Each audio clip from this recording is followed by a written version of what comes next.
Hello, and welcome to the very first episode of the Emerging Grower Podcast. Every episode will focus on bringing together growers and ag tech professionals to help accelerate conversations between the two fields and the agriculture industry.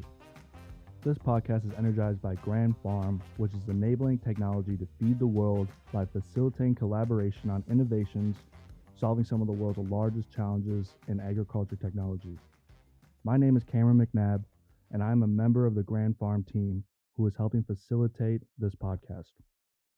In this month's episode, we have Sarah Lovas and Mark Watne discussing the overall state of AgTech. Sarah works for GK Technology as an agronomist, salesman, and precision agriculture consultant. Mark is a fourth-generation farmer. He grows a variety of crops, including wheat, corn, barley, soybeans, and many more. He currently works for the North Dakota Farmers Union and is the union's 9th president. We hope you enjoy this interview that we recorded during our Autonomous Nation conference a couple weeks ago at Microsoft's campus in Fargo, North Dakota. We hope you not only enjoy the conversation between Sarah and Mark, but also gain valuable insight in the world of agriculture.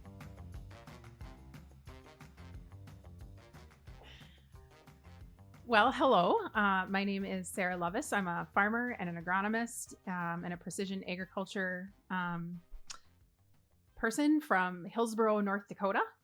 I do farm up there. I raise wheat, corn, soybeans, malting barley, and this year sunflowers for the first time ever.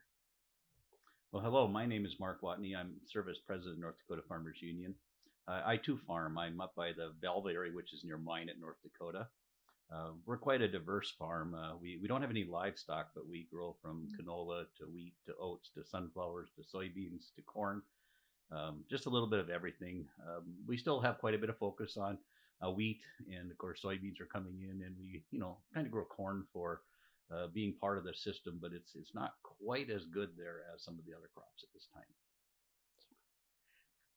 So, Mark, what kind of technologies do you currently use on your farm, or do you do a lot of ag tech on your farming operation? How are you incorporating stuff? Yeah.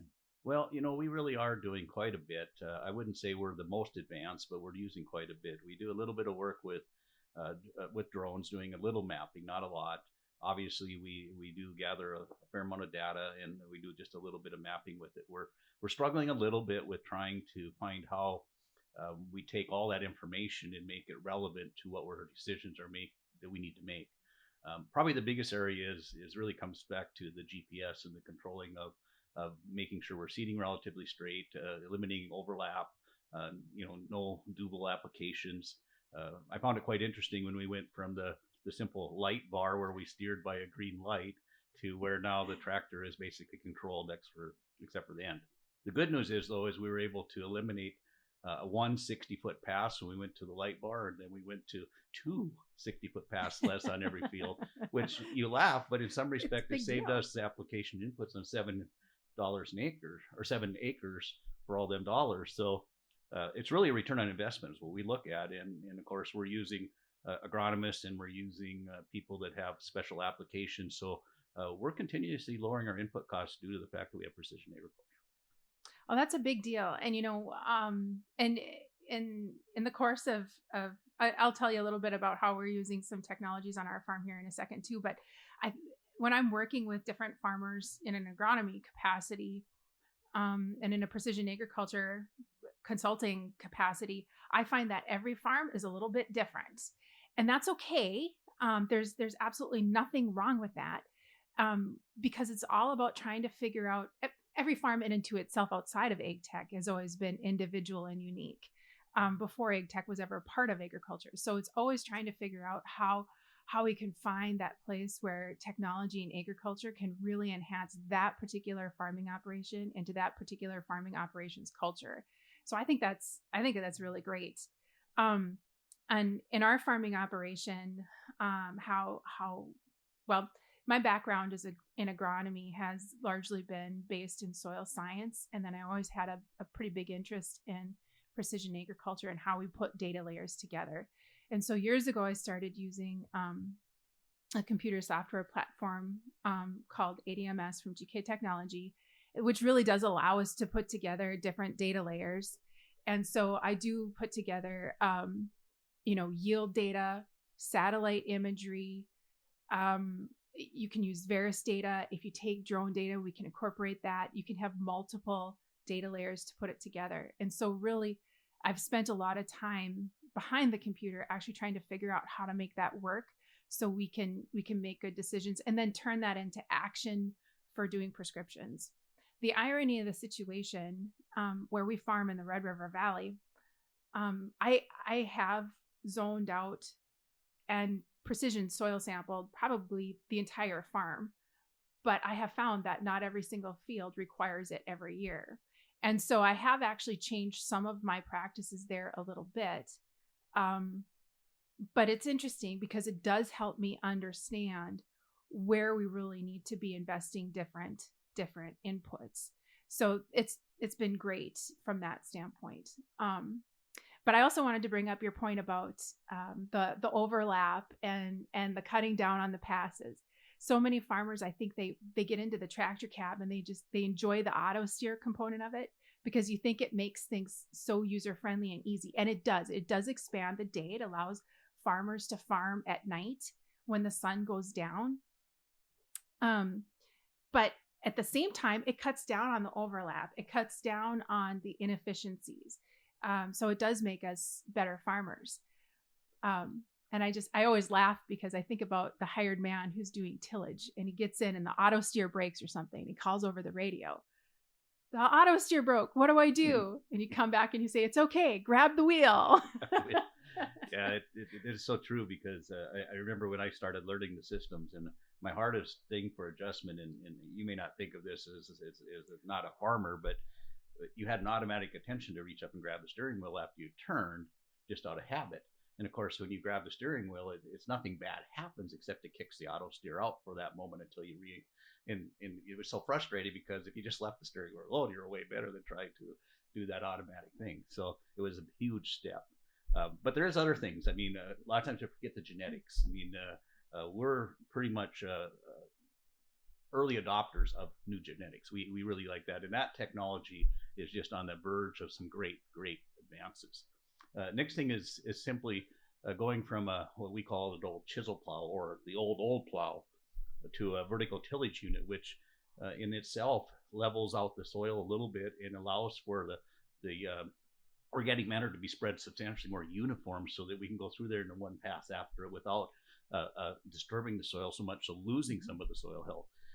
Those things are somewhat taken for granted in the technology world, but they're huge advancements, and they're making us way more conservationists in the sense of restoring moisture, soil health, keeping some organic matter in the land, stopping the land from the ability to be drift a little bit. So those technologies we take a little bit for granted, but they're huge steps forward in trying to make our farms more efficient.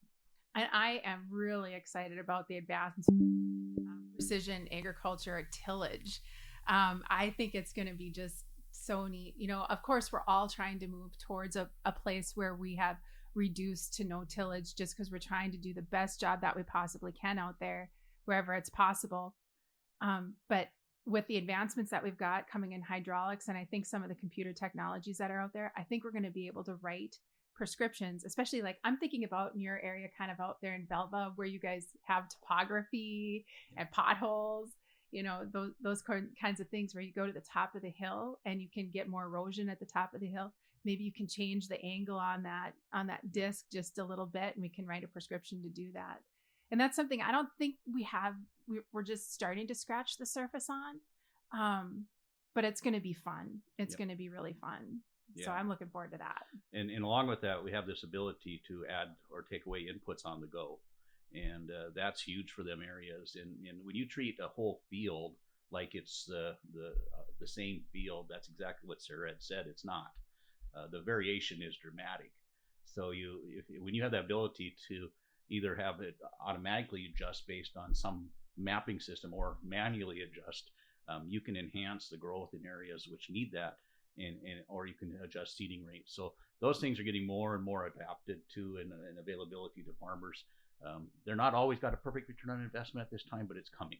And that's really what we need to learn more of, and why I'm so excited about all this technology development is because we're going to find somebody that can do a whole lot of research on something that can make farmers have a return on investment, so we don't have to do all that testing out in the field ahead of time, because it's very expensive to make the change, and that limits our ability to make the change. But having something that tests it and looks at it and shows the profitability of doing it will make it adapt much faster and hopefully get out in the fields better. And I think one of the things we're going to have to think about too when we start thinking about return on investment and those kinds of things is sometimes it isn't always a cost savings. Sometimes it's a more efficient use. And I think that's a hard thing to sometimes think about, especially like with fertilizer. Some of my variable rate fertilizer recommendations, they don't always come back with less fertilizer, but what you're doing is in the spots where you're producing, very little, you're not investing.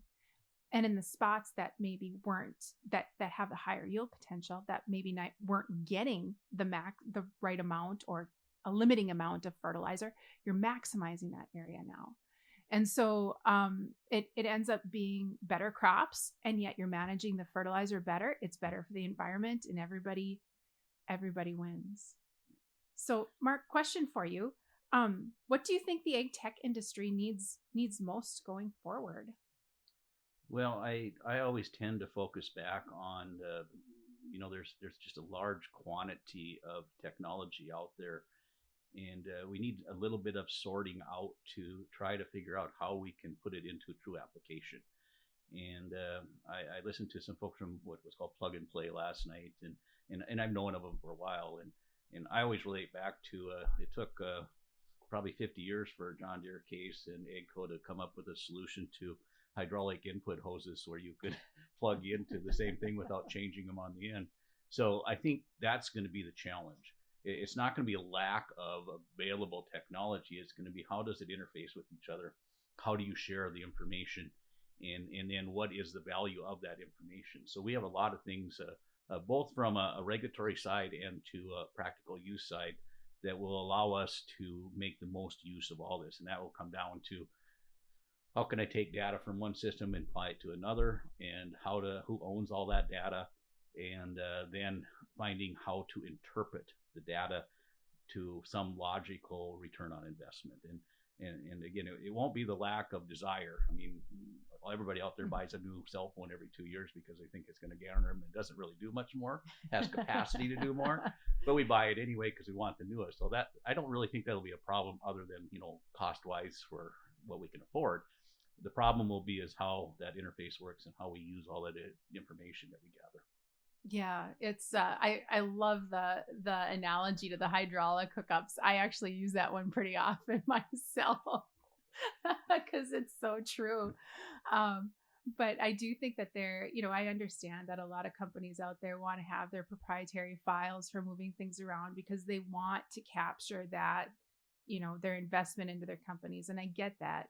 But there are times and places where we really do need to have some industry standards so we can easily send data back and forth.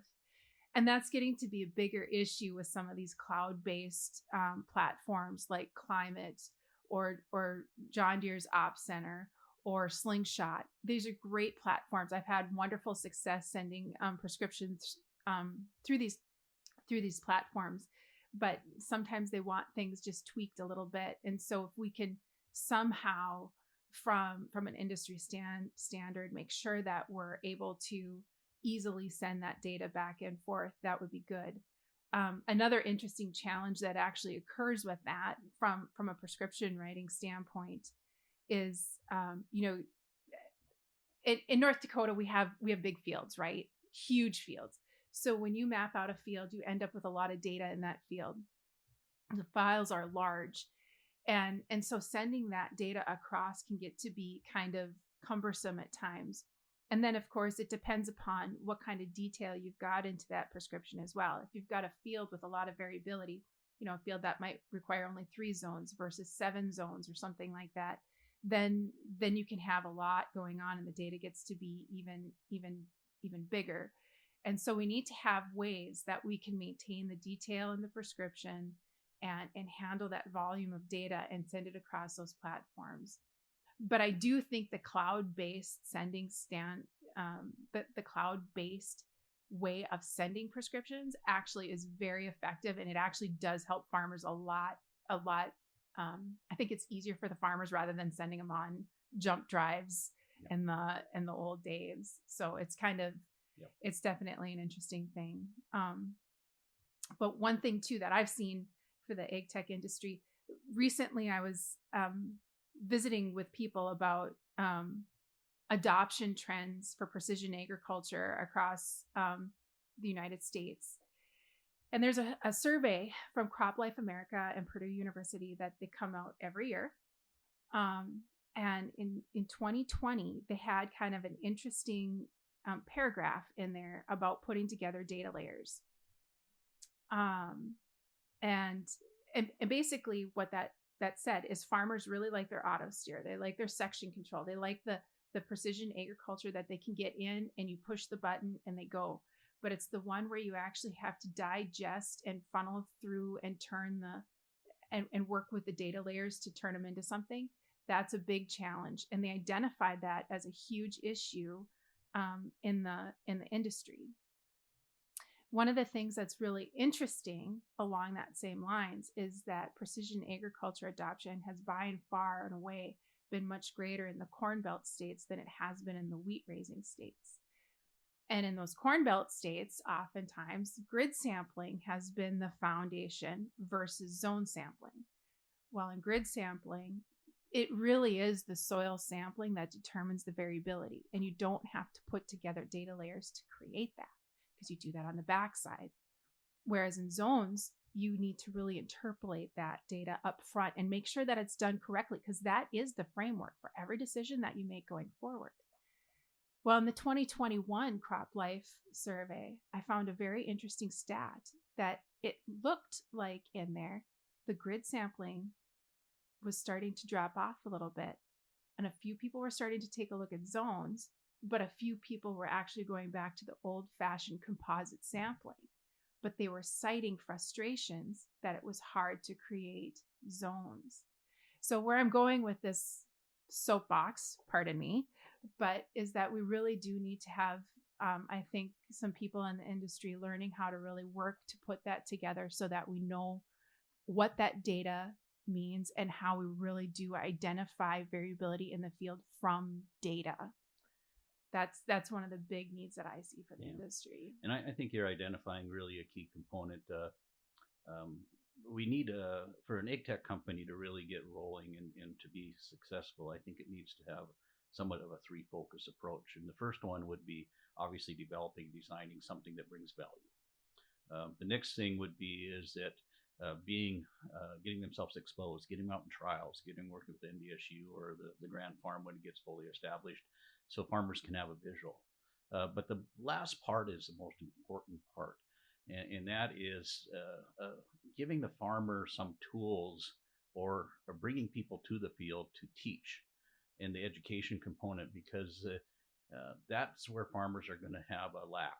And that's why we adopt the stuff that is simple, because we can understand it and we have a visual. So when you get into layering graphs or the style of soil sampling, farmers need to have that rationale. They need to be shown why it makes a difference, and then they'll do a quick calculation. And I do this myself. If I do all that work of grid sampling and I lay my maps out, and it costs me, I'll make a number up, $20 an acre, which is probably more than that. I can simply add 10 pounds of nitrogen and meet the needs of everything. Well, that's a logical approach, but it's not a smart approach, because it is back to some places need more, some need less, some you're never going to get a return on. If you apply that much nitrogen, you'll never get it back. So really there is logic in doing it differently, but it's a calculation that farmers are used to. They're very used to, well, yeah, I can change something, but at the end, I just up my application and I basically cover everything and I'm fine and I don't have to worry about it and something I don't understand. So ag tech needs to put people out in the field, and they need to do the demonstrations, and they need to bring the farmer along. And that takes time and investment, but I think they'll be way more successful if they go down that route. And that's a great point. That's a really great point, because I think, we as farmers sometimes think about our traditional way of how we've always done it. And let's face it, this is a big culture change for us. If my grandfather could see the computer screens in these tractors, I wonder what he would think, And so to have to, and I think a lot of farmers think about fixing stuff with a 9/16 wrench. And sometimes, well, if you fix it with the 9/16 wrench and you hit it hard enough, trust me, you didn't fix it. It just got worse because you broke the monitor. Exactly. But so I think that idea of bringing along education is just, that's really important. It is. In the early 90s, we went to a one minimum tillage, one pass system on our farm. And the first couple of years, it was painful. We had such a learning curve, and it was simple things. It was getting the unit to float properly and to get the seeding depths accurate. And it was something we all knew, but it was enough new that we had to really adjust. So it's extremely easy to seed too deep, and then lights are not seed deep enough. And I can remember my dad, he was nervous. I mean, he was just, oh, you guys, you're headed down a path. But if you ask him today, he said, the reason we're still farming today is because of that change. Mm-hmm. It really did make us substantially more efficient, even though there was the learning curve. So that's the point I'm trying to make, is there is a substantial learning curve in this stuff, and it is up to the change from tradition. And to this day, my dad gets in the combine and he doesn't kick in the auto steer, but he likes the combine. So it's not a huge factor, because it's not a lot of efficiency, because he's really good at it. He's 84 years old. He keeps the header full, doesn't maybe drive straight, but at the end of the day, he's still, accomplishing it. And, that's probably more of a luxury to be able to kick the auto steer in the combine than it is total efficiency, especially combining wheat or something like that. So it's definitely tradition likes to hold us back some. Education can break the tradition if we can show people how to do it. Yeah, I think that's great. So what kind of advice do you have to give for ag tech startups? I'm back to these 3 items. You got to focus on everything you can. If you're just going to bring a product out here and assume farmers will automatically adopt it, you're probably chasing something that won't work long term. So we need that support. We need behind the scenes support, especially if you're not kind of into what the traditional place farmers buy. John Deere, Case, and AGCO can get away with a little bit, but a new startup's going to have to deliver a little bit more. Expectations will be higher for them than they may be for a John Deere, for example. Yeah, I definitely think it's important to make sure that the technology that you're coming up with is something that's very relevant to the farmer. If you ask yourself, how does this make this farmer money? Or how does this improve this farmer's life? How does this impact that farming operation? And you can answer those questions with your product, you'll probably do okay. But you got to be there to walk alongside and help us understand how to make it work.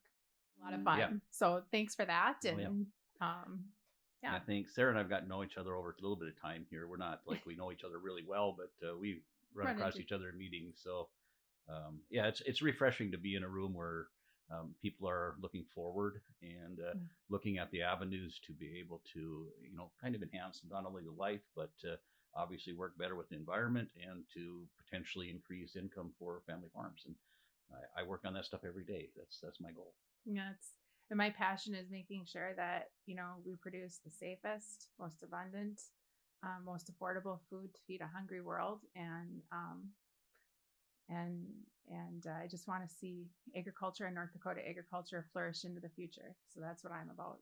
So, and I guess that gives us a lot in common. So there you go. Yep. And that will do it for this month's episode of Emerging Grower. We thank Sarah and Mark for taking the time out of their day to discuss their perspectives regarding the future of ag tech. We also want to thank Grand Farm for energizing this podcast, as well as thanking all of our Grand Farm partners. To learn more about Grand Farm, you can visit the website, which is www.grandfarm.com. You can expect new Emerging Grower episodes to release on the 3rd Thursday of each month on all audio platforms. We hope you all have a great rest of your day. Thank you.